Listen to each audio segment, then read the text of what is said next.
ప్రేక్షకులకు నమస్కారం అండి. నా పేరు ఆంజనేయరాజు. ట్రెడిషనల్ హీలర్‌ని, హెర్బలిస్ట్‌ని. ఈరోజు మనం హ్మ్, మలబద్ధకం అనేక వీడియోలు చేశాం ఇందులో. కానీ ఈ వీడియో మలబద్ధకానికి పరిష్కారాలు చెప్తా.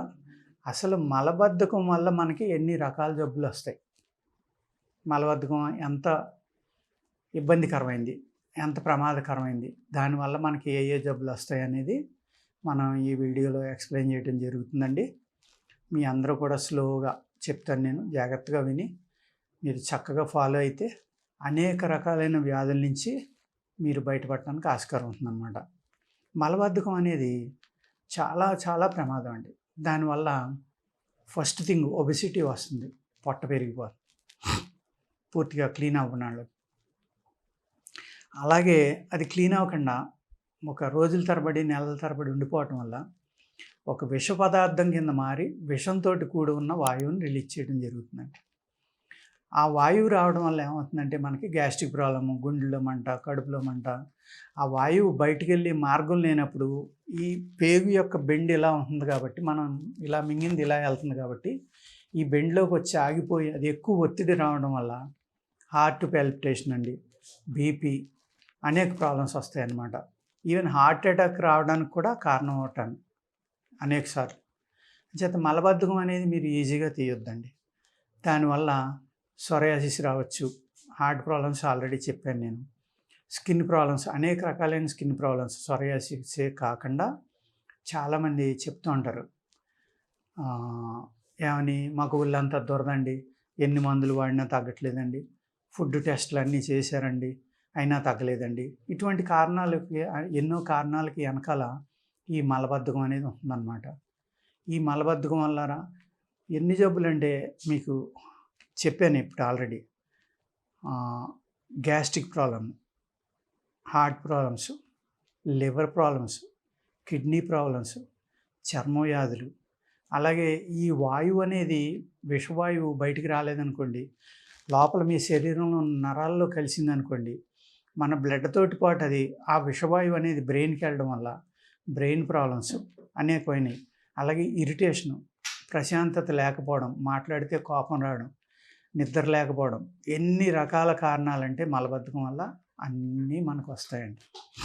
శరీరంలో అతివేడి పెరిగిపోతుంది, చిరాకు, హ్యాపీనెస్ ఉండదు, మీరు ఫుడ్ని ఎంజాయ్ చేయలేరు, ప్రశాంతంగా ఉండలేరు. ఇన్ని రకాల కారణాలు ఒక్క మలబద్ధకం వల్ల మనకు వస్తాయండి. మనం ఏమనుకుంటాం, ఏదో ఒకటిలే మధ్య మధ్యన ఏదో మోషన్కి వేసుకుందాం, ఇంకోటి అనుకుంటాం. కానీ కాదండి. మనిషి ఆరోగ్యంగా ఉండాలి అంటే మొట్టమొదటిది ఏంటంటే మీరు లెగిసిన తర్వాత ఒక అరగంటలోనో గంటలోనో వెంటనే స్టమక్ క్లీన్ అవ్వడం, అంటే మలబద్ధకం లేకుండా పూర్తిగా మోషన్ అనేది బయటికి వెళ్ళడం అండి. రెండవది మీరు తిన్న ఆహారం అరిగిపోవడం, ఆకలి బాగా ఉండాలన్నమాట మనిషికి. ఈ రెండు విషయాలు బాగున్నాయనుకోండి, మీకు చక్కగా అనేక రకాల వ్యాధుల నుంచి మీరు బయటపడడానికి ఆస్కారం వస్తుందన్నమాట. ఈ మలబద్ధకం చాలామంది అనేక రకాల మందులు వాడుతూ ఉంటారు. సునాముఖి వాడుతూ ఉంటారు, అలాగే కరక్కాయ చాలా ఎక్కువగా వాడుతూ ఉంటారు, త్రిఫలా వాడుతూ ఉంటారు. ఈ సునాముఖి అనేది కూడా అనేక రకాలుగా వాడుకోవచ్చండి మనం. సునాముఖి ఎలా అంటే మీరు మజ్జిగతోటి తీసుకుంటే సునాముఖి నిద్రపోయి ముందర ఒక మజ్జిగతోటి మీరు 6 తులం నుంచి తులం వరకు మీ ఏజ్ని బట్టి దాన్ని బట్టి మీరు తీసుకోండి, మీ బాడీ వెయిట్ మీకున్న ఇబ్బందిని బట్టి. సునాముఖితోటి మీకు క్లీన్ అవ్వలేదనుకోండి, మజ్జిగతోటి తీసుకోవడం వల్ల ఉపయోగం ఏంటంటే, నేను ఏ విధమైతే విషవాయువులు పెరిగిపోయి అనేక రకాల ప్రాబ్లమ్స్ వస్తాయో ఆ విషవాయువుల్ని ఇమీడియట్గా తగ్గించి బయటికి పంపేసే లక్షణం సునాముఖిలో ఉందండి. అందుకేంటంటే అది కూడా మీరు మజ్జిగతోటి తీసుకుంటేనే ఆ పని చేస్తుంది. మీరు దేనితోటి తీసుకున్నా మోషన్ అవుతుంది మీకు సునాముఖి అనేది. సునాముఖి చారు తాగుతారు కొంతమంది, లేకపోతే బెల్లంలో కలిపి తీసుకుంటారు, చింతపండులో కలిపి తీసుకుంటారు, అలాగే పంచదారలో కలిపి తీసుకుంటారు. ఇలాగ అనేక రకాలుగా తీసుకుంటారనమాట.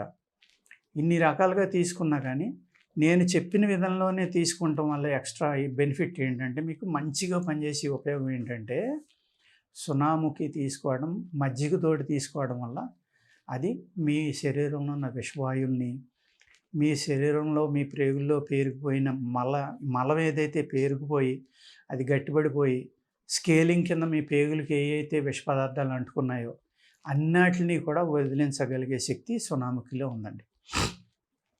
మీ కడుపులో పొట్టు కూడా వస్తుంది సోనాముఖి వేసుకుంటే. మీరు మోషన్ వచ్చినప్పుడల్లా కడుపు నొప్పి వచ్చి బాగా లొంగల కింద ఎక్కువ నొప్పి వస్తుందని నాకు కంప్లైంట్ చేసేవాళ్ళు కూడా ఉంటారు. ఎందుకు నొప్పి వస్తుందంటే ఈ స్కేలింగ్ అంతా రిమూవ్ చేయాలి కదండి. చాలా బాగా పనిచేస్తుంది అనమాట. ఆ పేగులన్నిటికి అంటుకున్న మలాన్ని రిలీజ్ చేయడం కోసం ఆ పెయిన్ అనేది మీకు వస్తుంది. మొట్టమొదటి 3-4 రోజులు ఎక్కువ ఉన్నా ఉండే కొలిది స్లోగా తగ్గిపోతుంది అది. అలాగే మీరు అది వేసుకోవడం వల్ల సైడ్ ఎఫెక్ట్లు ఏమైనా వచ్చినాయి అనుకోండి, అంటే సైడ్ ఎఫెక్ట్లు అంటే ఎలా ఉంటుందంటే కొంతమంది మెన్స్ట్రువల్ సైకిల్ తొందరగా రావడం జరుగుతుంది, లేకపోతే కడుపులో నొప్పి తగ్గకుండా ఎక్కువ రావడం అవుతుంది, అలాగే గమ్ మోషన్స్ అవుతూ ఉంటాయి కొంతమందికి. ఇవన్నీ కూడా బయటికి పోవటం లక్షణాలు ఇవన్నీ. కానీ అతిగా ఇబ్బంది ఉన్నప్పుడు మీరు మానేసి ఇంకొక రకం ఏదైనా తీసుకోండి. అలాగే కరక్కాయ చాలా ఎక్కువ మంది వాడుతూ ఉంటారండి. ఈ కరక్కాయ అనేది వాడతారు కానీ దాన్ని ఎలా వాడాలో ఎవరికి తెలియదు. త్రిఫలా వాడతారు చాలామంది. త్రిఫలా వాడడం వల్ల కూడా డెఫినెట్గా ఉపయోగం ఉంది. అదేవిధంగా దానివల్ల ఆ త్రిఫలా అనేది శుద్ధి చేయకుండా వాడడం వల్ల చాలా ఇబ్బందులు ఉన్నాయండి.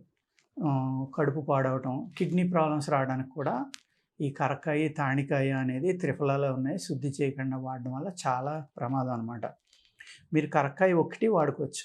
అలాగే కరక పిందిలు అంటారు, ఆ పిందిలు కూడా వాడుకోవచ్చండి. అవి చక్కగా ఉపయోగపడతాయి మీకు మోషన్ ఫ్రీ కావడానికి.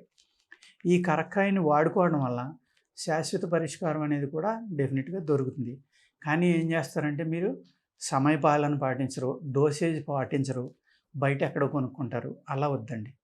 మీరు కరక్కాయని చక్కగా ఎల్లో కలర్లో ఉండి బరువుగా ఉండి నీళ్ళల్లో వేస్తే మునిగిపోయే కరక్కాయని మట్టుకి మీరు కొనుక్కోవాలి. తేలిపోయిన కరక్కాయలు ఏంటంటే అందులో శక్తి లేనట్టు లెక్కండి. అర్థమైంది కదండి.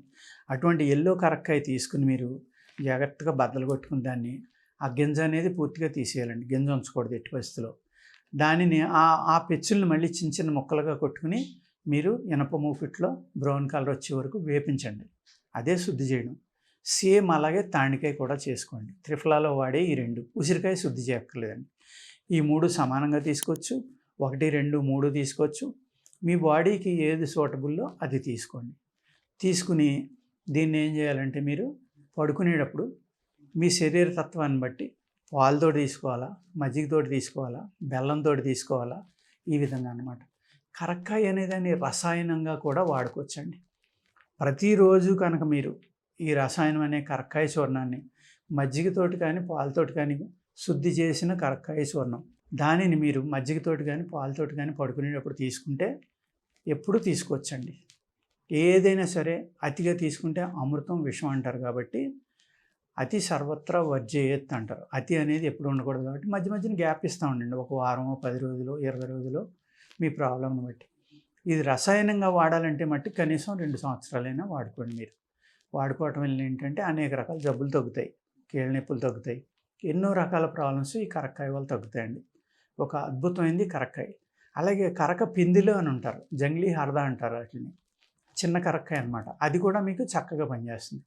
అది అనేక రకాలైన మీ శరీరంలో ఉన్న వాయువులను కానీ, మోషన్ కానీ, చెడు నీరుని కానీ అన్నిటికి పంపడంలో అది కూడా పనిచేస్తుంది. కానీ దాన్ని ఏం చేస్తారంటే కొద్దిలో నెయ్యిలో తడిపొడిగా ముక్కలు కొట్టి జాగ్రత్తగా వేపించుకోండి. బాగా వేపించుకుని పౌడర్ కొట్టుకుని అదొక భాగము, ఎండు ద్రాక్ష ఒక భాగం సున్నాముఖి, ఒక భాగం నల్ల జీలకర్ర, ఇలాగా మీరు కలుపుకుని రోజ్ పెటల్స్ ఒక భాగం ఇలా కానీ కలుపుకుని మీరు తీసుకున్నారనుకోండి, కడుపులో విషవాయువులు అద్భుతంగా తగ్గిపోతాయి అన్నమాట. చాలా అంటే చాలా బాగా పనిచేస్తుంది. ఇప్పుడు నేను చెప్పిన ఈ ఫార్ములా అన్నీ సమానంగా తీసుకోండి.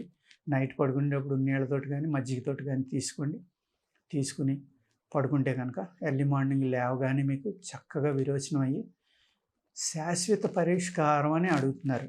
కానీ శాశ్వత పరిష్కారం కావాలంటే మీరు కొంత వ్యాయామం చేయాలండి. కొన్ని ఆసనాలు, ఏ ఆసనాలు వేస్తే సింపుల్గా ఉన్నాయి కూడా అన్ని వయసుల వాళ్ళు వేసుకోవచ్చు. ఏముంది, ఎలగెత్తులో పడుకుని 2 మోకాళ్ళు పొట్ట మీదకి లాక్కోవడం, ముందరకు చాపడం, లేకపోతే కాళ్ళు పైకి లేపడం, ఇలా చేయడం వల్ల ఏమవుతుందంటే ఆ బౌల్ మూమెంట్ అనేది స్టార్ట్ అవుతుంది. స్టార్ట్ అవ్వడం వల్ల ఏమవుతుందంటే దానికి సపోర్ట్గా ఈ మందు కూడా మీరు వేసుకున్నారనుకోండి, కొద్ది రోజులు వేసుకుంటే నిమ్మలంగా శాశ్వత పరిష్కారానికి కూడా ఈ కరక్కాయ అనేది ఆయుర్వేదంలో అద్భుతంగా పనిచేస్తుందండి. ఎప్పుడైతే మీరు ఇలాగా బాడీని శుద్ధి చేసుకోవడం మొదలుపెట్టారో ఈవెన్ డయాబెటీస్ కూడా కంట్రోల్లోకి రావడానికి ఆస్కారం ఉందండి. ఎప్పుడైతే మీరు ఈ శరీరంలో టాక్సిక్స్ని పెంచుకుంటూ వెళ్ళిపోయారో అప్పుడు డయాబెటీస్ కూడా ఈ టాక్సిన్స్ వల్లే వస్తుందండి. మలబద్ధకం వల్ల డయాబెటీస్ కూడా వస్తుంది. ఇందాక నేను చెప్పినట్లు ఇది లేదు, డయాబెటీస్ వస్తుంది, బీపీ వస్తుంది, హార్ట్ పల్పిటేషన్ వస్తుంది, ఒబిసిటీ వస్తుంది, ఎన్నో రకాలన్నమాట. చర్మ వ్యాధులు, అనేక రకాల వ్యాధులు రావడానికి కారణం మోషన్ ఫ్రీగా అవ్వకపోవడం, మలబద్ధకం అనేది. చేత నేను చెప్పిన ఈ చక్కని ఫార్ములాలు మీరు జాగ్రత్తగా చేసుకుని, అదేవిధంగా ఈ విధమైన రెమెడీలతోటి మంచి సింపుల్ వ్యాయామం ఆసనాలతోటి మీ మలబద్ధకాన్ని పోగొట్టుకుంటే మీరు చాలా ఆరోగ్యంగా ఉండి అనేక ప్రాబ్లమ్స్ సాల్వ్ అయిపోతాయండి. నమస్కారం.